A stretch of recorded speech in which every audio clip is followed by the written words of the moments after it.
স্বামী বিবেকানন্দ ভারতবর্ষের সর্বশ্রেষ্ঠ আধ্যাত্মিক ব্যক্তিদের একজন। হিন্দু ধর্মের বৈভবকে বৈশ্বিক অঙ্গনে আনার কৃতিত্ব তাকে দেয়া যায় এবং তার জন্মবার্ষিকী এবং জাতীয় যুব দিবসে আমরা তাকে এবং তার জ্ঞানী কথাগুলিকে শক্তিশালী করতে আমরা ব্যবহার করতে পারি, যা আমাদের আত্মবিশ্বাসকে উৎসাহিত করতে সাহায্য করে। যেহেতু এটি বিশ্বাস করা যায় যে একটি উজ্জ্বল উদ্ধৃতি একটি ধারণা বা ধারণাকে ধারণ করে, যা অন্যদের উৎসাহিত করে, আলোকিত ও অনুপ্রাণিত করতে সহায়তা করে। আসুন আজকে আমরা সেই রকমই বিবেকানন্দের কতগুলি অনুপ্রেরণামূলক উক্তির মাধ্যমে নিজেদের উৎসাহিত এবং উজ্জীবিত করতে পারি। মানুষ যাহা কিছুর স্বপ্ন দেখে বা ভাবে সবই তাহার সৃষ্টি। যদি নরকের চিন্তা করিয়া মরে তবে সে নরকেই দেখিবে, যদি মন্দ বা শয়তানের চিন্তা করে তবে শয়তানকেই পাইবে। ভূত ভাবিলে ভূত পাইবে, যাহা কিছু ভাবনা করিবে তাহাই হইবে। এই জন্য সৎ ও মহৎ ভাবনা অবশ্যই ভাবিতে হইবে। ইহার দ্বারা নিরূপিত হয় যে মানুষ একটি ক্ষীণ ক্ষুদ্র কীট মাত্র। আমরা দুর্বল, এই কথা উচ্চারণ করিলেই আমরা দুর্বল হইয়া পড়ি। ইহা অপেক্ষা বেশি ভালো কিছু হইতে পারে না।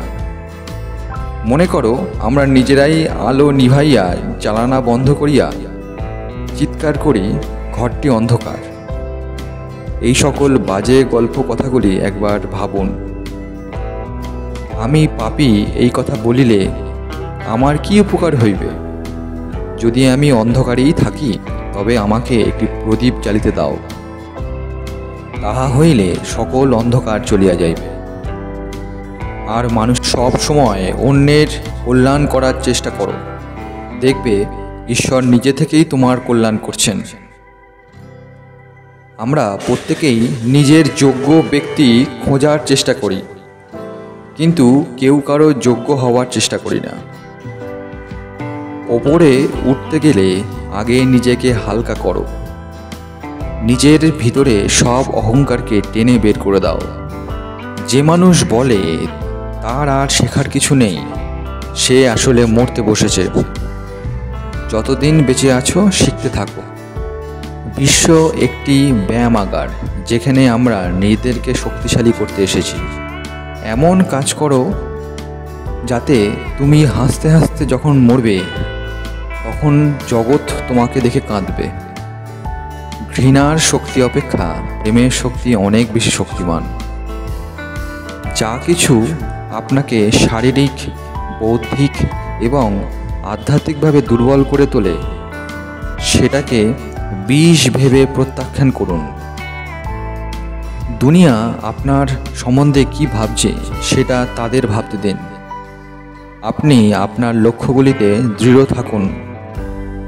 দুনিয়া আপনার একদিন পায়ের সম্মুখে থাকবে। শিক্ষা হচ্ছে মানুষের মধ্যে ইতিমধ্যে থাকা উৎকর্ষের প্রকাশ। কোনো জীবনই ব্যর্থ হবে না। জগতে ব্যর্থতা বলে কিছুই নাই। সব শক্তি আপনার মধ্যে আছে, সেটার উপরে বিশ্বাস রাখুন। এটা বিশ্বাস করবেন না যে আপনি দুর্বল। দাঁড়ান এবং আপনার মধ্যেকার দৈবত্বকে চিনতে শিখুন। ভিডিওটি কেমন লাগলো অবশ্যই কমেন্টের মাধ্যমে জানাবেন। ভালো লাগলে লাইক এবং শেয়ার করবেন। সাবস্ক্রাইব করে চ্যানেলটিকে আরও এগিয়ে নিয়ে যেতে সাহায্য করুন। ধন্যবাদ। সবাই ভালো থাকবেন।